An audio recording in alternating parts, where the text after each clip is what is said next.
Hey you guys, so today we are looking at this, which is Officer Murphy, the classic ROBOCop, whose gun, there's a slight curve to it. I've not noticed that until now. There we go. Slightly better, it's still bending back that way. This is the Mcfarlane Toys ROBOCop. Now, Mcfarlane Toys, when they were doing the Movie Maniacs series, which this is from, the one bugbear I had with them was that they were not at all poseable. They were like set in one position and that was it. But for some reason, ROBOCop is very, very poseable. And I'm sure this wasn't one of the last ones they did. I think they did some Predators or something after this, but the only problem with it is it's very poseable, but all the joints are a bit loose. And they were loose when I got it. Yeah. And it's been a bugbear for a long time. It did spend quite some time in a box. I have a strange rule. If you're an action figure and you fall over a lot, then you lose the privilege of standing on my shelf. That's just how I work. The Shazam, Captain Marvel, whatever you want to call him, that I reviewed a little while ago, has fallen over 3 times. 3 times is the charm. You fall over 3 times, you go in the box. And he has lost his privileges. He may get rescinded later on and put back out again. But for now, he's been put away. So yeah, this is... how crazy do I sound? This is the Mcfarlane Movie Maniacs ROBOCop. Now, let's pop him off for the base there. As you can see, he has quite a nice amount of articulation. I mean, he's not going to kick his ass, but it's more articulated than a lot of the Movie Maniacs were. He has leg articulation there. As you can see, the ankles are a little bit... He did spend a lot of time stood in a very action pose because it kept him upright, but I've kind of worked around it and I've kind of got him so that he's... You come and find him stood like that a lot. He does have a bit of a leaning problem, as you can see. So I think at some point I will put a little bit of the old whatever's down there and you know, lock him off. Let me just move the camera back a little bit. There we go, so we can get a little bit more view. So yeah, I do think it has an amazing paint job on it, which even, you know, like some of the Hot Toys and big expensive figures have never actually quite managed to get that blue. I've painted model kits of this guy and it is a pain to get, because you spray him silver and you look at it, you go, well, that's what he is in the film, he's just a silver, but then you realise that there's this blue, and in the second one there's kind of purple and all sorts of hues in his armour, and it's like, you just need that airbrush and that very light little thing around the... I've noticed that he's... I'll move that down a bit. The face is pretty good, but the paint has sadly, but it's luckily the bits that have gone are underneath, so you're not...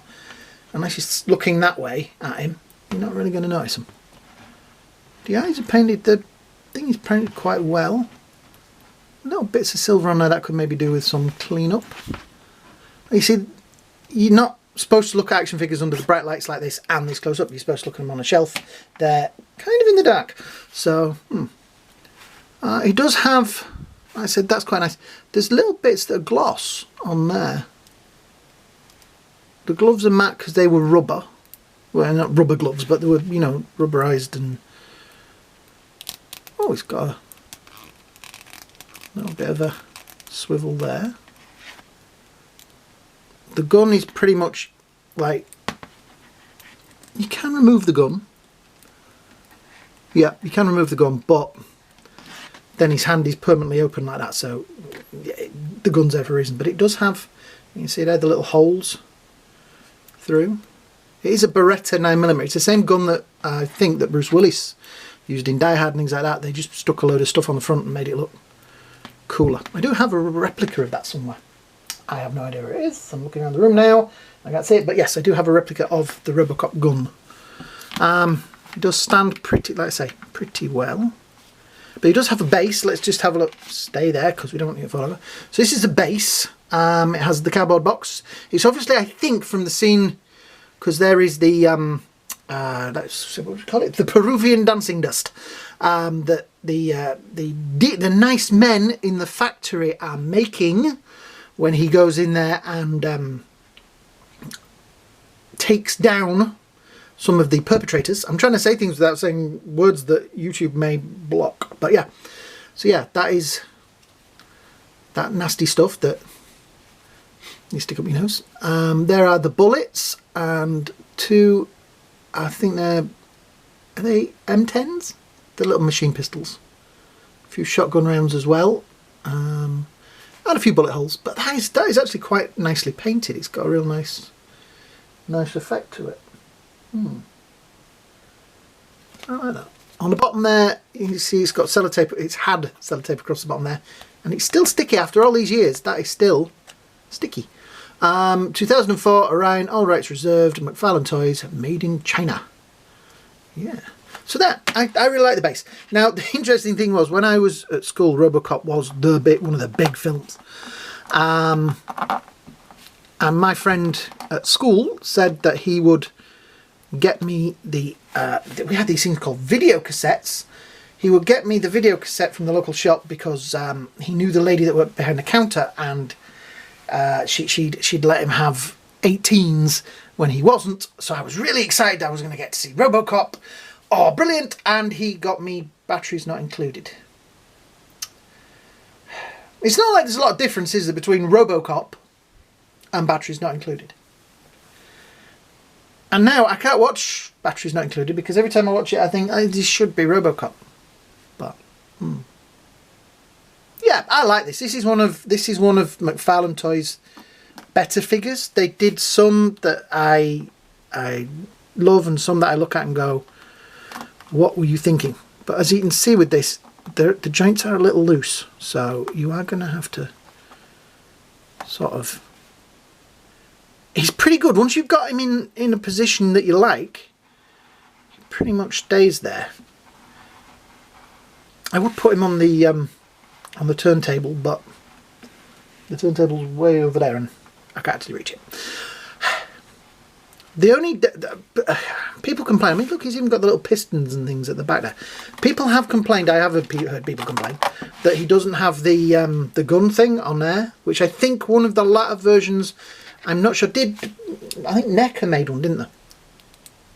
And I think theirs had that, but it always looked a bit messy. Interesting ROBOCOP fact.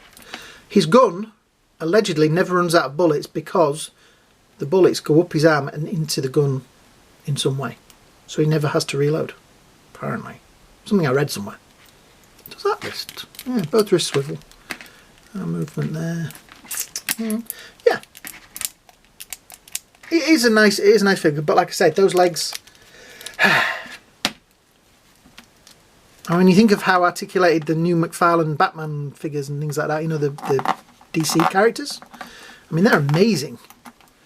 I just haven't got around to actually finding one that I really want yet. But I am going to try and get some. I presume his head swivels, but it's so stiff. I've even tried blasting it with a hairdryer just to see if I can get it to move, but it just won't. So yeah. So yeah, this is a nice figure. What would really help now would be if you would hit the likes, shares and the subscribe buttons at the bottom. This is a bit where I wind it up. And a lot of you turn off. Please don't turn off. Watch it to the end because you never know. There may be dancing girls. I'd buy that for $1. Yeah. So yeah, guys. Hit the likes, hit the shares, hit the subscribes. You know what I do. I hope you all have a great day. I hope you all have a great night. And me and ROBOCOP will see you all in the next video. Bye now.